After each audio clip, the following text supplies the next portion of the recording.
Saya Dediko, ini adalah laptop dari Avan yang katanya dibikin untuk bersaing dengan MacBook Neo. Dan sudah pasti mereka datang dengan spek yang lebih oke, tapi harga yang lebih murah. Untuk harganya saat ini ketika kita mencek di marketplace, harganya tembus di 9 jutaan saja. Memang beda tipis dengan MacBook Neo, tapi RAM-nya 16 GB. 2 kali lipat dibandingkan dengan MacBook Neo, yang dimana harga RAM lagi gila-gilanya. Tapi bagaimana dengan spek-spek lainnya?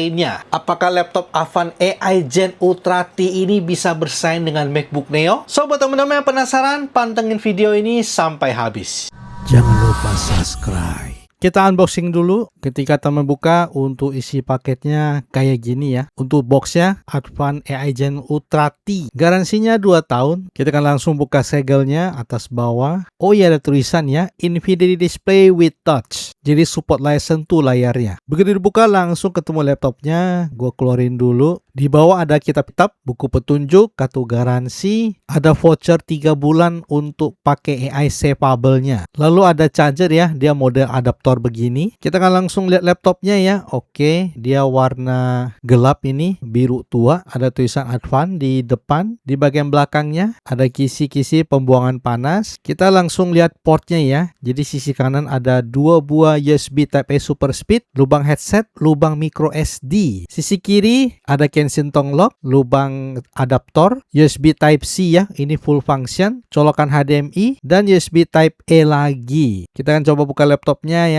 Oke, ada tatakan. Untuk webcamnya ada pelindungnya. Kita buka dulu ya, anti goresnya. Oke, untuk layarnya ini dia doff ya, tidak mengkilap ya. Lalu ada tulisan Avan di tengah. Untuk keyboardnya full, ada trackpadnya, ada tulisan Intel Core Ultra 5 ya. Kita akan coba nyalain ya. Dan sekali ini gue mau ngetes untuk touchscreen-nya ya, jadi beneran jalan ya untuk touchscreen-nya.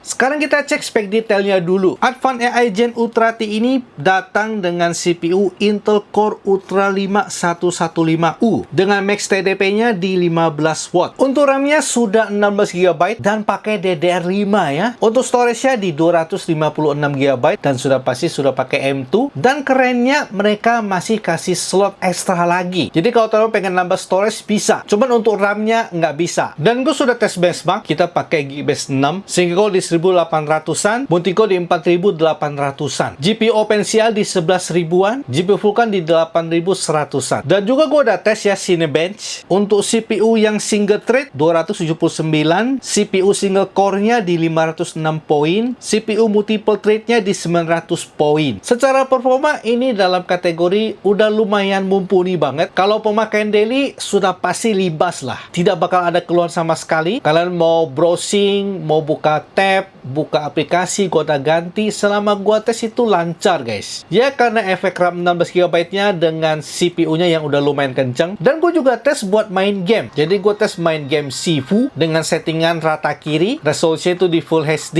Untuk FPS-nya tinggi banget. Lebih dari 60 FPS guys ya. Kadang bisa tembus 70-an, kadang bisa 80-an, kadang bisa 90-an FPS ya. Kalau cutscene bahkan sampai 100-an FPS. Kategorinya sangat lancar banget buat main game Sifu. Berarti game-game kompetitif kayak Valorant, Counter Strike itu pasti bisa banget dimainin. Cuman sayangnya dia layarnya ini masih 60 Hz saja sih. Untuk layarnya di 14 inci, resolusinya itu di Full HD ya, 1920 x 1200. Dan secara kualitas layar gue sudah tes, coba nonton segala macem. Warnanya masih bagus. Kategorinya lebih ke arah yang natural. Buat konsumsi multimedia, so far nggak ada keluhan sama sekali. Untuk speakernya juga ada stereo. Dan untuk kualitasnya bagus guys, speakernya guys ya. Lumayan bersih, lumayan jernih. Cuman untuk powernya kurang kenceng aja.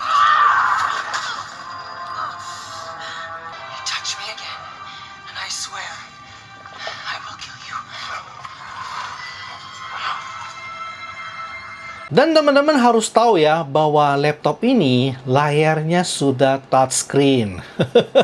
Jadi sudah pasti kalian lebih praktis gitu. Bisa lebih cepat dibandingkan teman-teman kalau ngekliknya pakai mouse ya atau pakai touchpadnya. Kadang udahlah gue sentuh aja lebih cepat. Nah itu bisa guys. Dan ini menjadi nilai plus juga ya laptop dengan layar sentuh. Dan kalau bicara ngetik ya, untuk keyboardnya ini sudah ada backlightnya dan bisa kalian adjust ya. Mau setel low, low, medium, bisa kalian setting. Jadi kalau ngetik di tempat gelap ya masih kelihatan lah touch-nya ya karena ada backlight-nya. Dan feel ketiknya ya lumayan cetek karena dia modelnya scissor switch. Standar laptop pada umumnya lah untuk feel ketiknya lah. Untuk baterainya di 54 Wh dan karena ini dia pakai Intel Core Ultra 5 versi 115U ya. Jadi teman-teman harus tahu kalau seri U itu lebih ke efisiensi. Ini tergantung pemakaian kalian. Kalau dari laptopnya sendiri sih ya di kisaran 6-7 jam tergantung usage. Dan di sini laptop ya memang dari dulu masalah laptop itu di baterai life ya. Dan jujur gue untuk mengecek baterai life itu juga sulit guys. Jadi cara patokan untuk tahu baterai life-nya awet apa enggak ini juga bingung ya.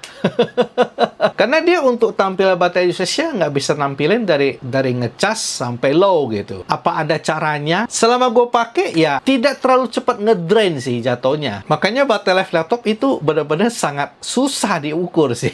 Jadi kalau teman-teman ada tahu cara enak mengukur baterai life dari sebuah laptop itu bantu saya, bantu komen. Nanti gue akan tes biar enak gitu. Kesimpulan awal saya dalam Advan AI Gen Ultra T ini ya kelebihannya ada ya. Mereka harganya di 9 jutaan. RAM-nya 16 GB DDR5, poin plus banget. Storage-nya juga sudah pakai M2.